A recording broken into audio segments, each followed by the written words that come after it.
guys, welcome back to my YouTube channel. For today's video ay magche-check ako ngayon ng oil at saka ng coolant na dinadrive kong Nissan Urban. Yan. Ito yung kanyang mukha, okay? Ito yung muna harapan niya. So Nissan Urban yan, yung bagong labas na Nissan. Ngayon kung ikaw ay baguhang driver o kaya ay baguhang mekaniko, kapag pinanood mo ang video ito, baka sakali may matutuhan ka kung paano mag-check ng oil na Nissan. Ayan, pasok kayo sa loob. Ayan, makikita nga. Ito yung loob niya, okay. Ito yung itsura ng loob ng Nissan.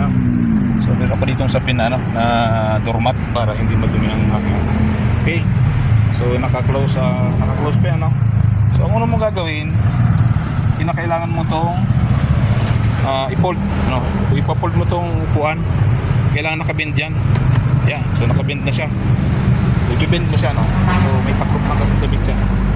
I-bend mo siya, tapos hihilahin mo tong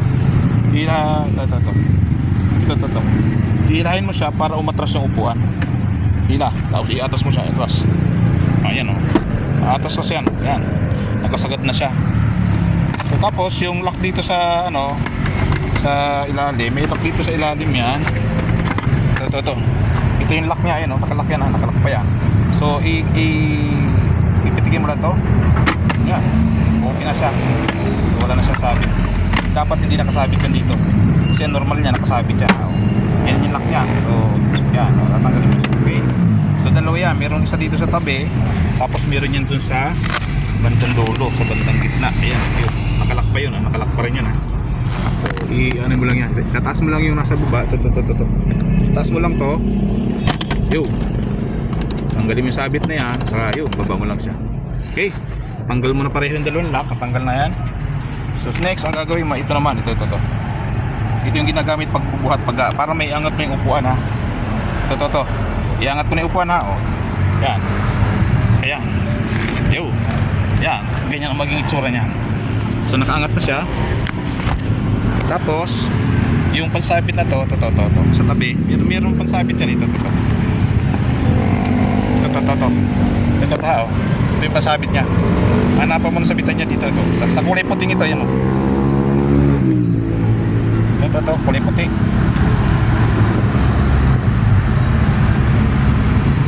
Yan, so nakasabit na siya.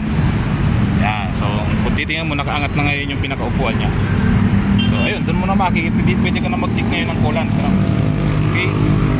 Ang unang-una, yun lang is muna, i-check natin yung oil muna.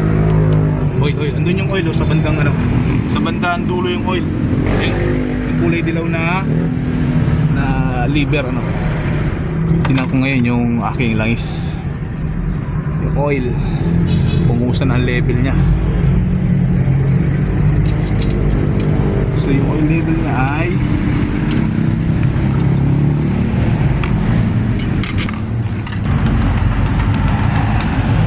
oil level niya.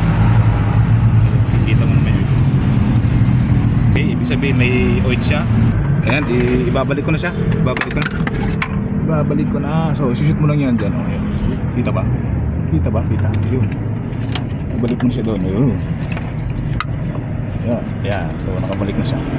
Yan. Siguro din mo nakasagad dyan para hindi lumabas ang engine oil. Okay?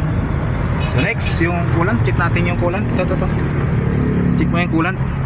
So medyo malamig naman na siya kasi kanina pa siya naka-park.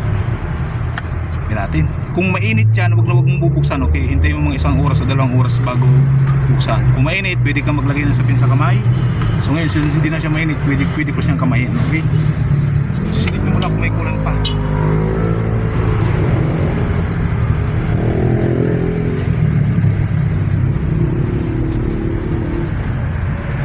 Ayan, sisilipin natin kung may kulang pa. Ayun, kita naman, ayan. So hindi siya mainit. Yan, may kulang pa. Pag sinausaw mo yung daliri mo, yun, okay, kita may coolant pa siya. Okay pa ang coolant, sa level pa naman siya. Pero kung gusto mong maintain sa full level yan, didagdagan mo ng konti, okay lang, dyan ka magsalin. Pwede kang gumamit ng imputo para hindi matapon ang coolant. Okay, sa ngayon ay okay pa naman yung coolant at okay ang ating engine oil. Tapos ito, kung mapapansin nyo dito sa bandang tabi, yan, meron dyan tangke. Bubuksan ko ha. So normally dapat wala siyang laman, o kaya kung may laman man, konti lang. Kasi ibig sabihin, kapag napuno ng tubig yan, ibig sabihin yung radiator mo nagbubuga na ng tubig. Ang ibig sabihin nun, yung engine mo may tama na yung cylinder head gasket, kaya siya magbubuga ng tubig yung radiator. Ilalabas niya dyan. Dapat normally walang laman niya, no? Kung may laman man ay dapat ay konti lang. Okay na yung ating sa engine oil. Okay na tayo doon. Okay din ang ating sa coolant. So tatakpan na natin ang ating coolant. Tatakpan na natin. Yan, kaya pagtatakip niya na. Pagtatakip niya na ay sasagad mo, tapos turn right lang, turn right. So dapat nakalibin siyang ganyan, okay? Tapos yung sa engine oil, tatakpan mo rin yan, oh. Yan. Kung gusto mo magsalin ng engine oil, dito ko magsasalin, okay? Higpitan mo, turn right lang din yan, okay? Okay, so okay, mahigpit na siya. Kamay lang naman ang ginagamit niya pag higpit. So tapos itong, so kailangan mo rin lagyan ng takip yan, okay? Lagyan ng takip para siyempre hindi tumapon ang tubig sa alternator, okay? Okay guys, yun lang ating for today's video. At kung napanood mo ang video ito hanggang sa dulong ito, ay kaya siguro naman kahit paano ay meron kang natutunan. Yun lang muna. At maraming salamat sa iyong panonood.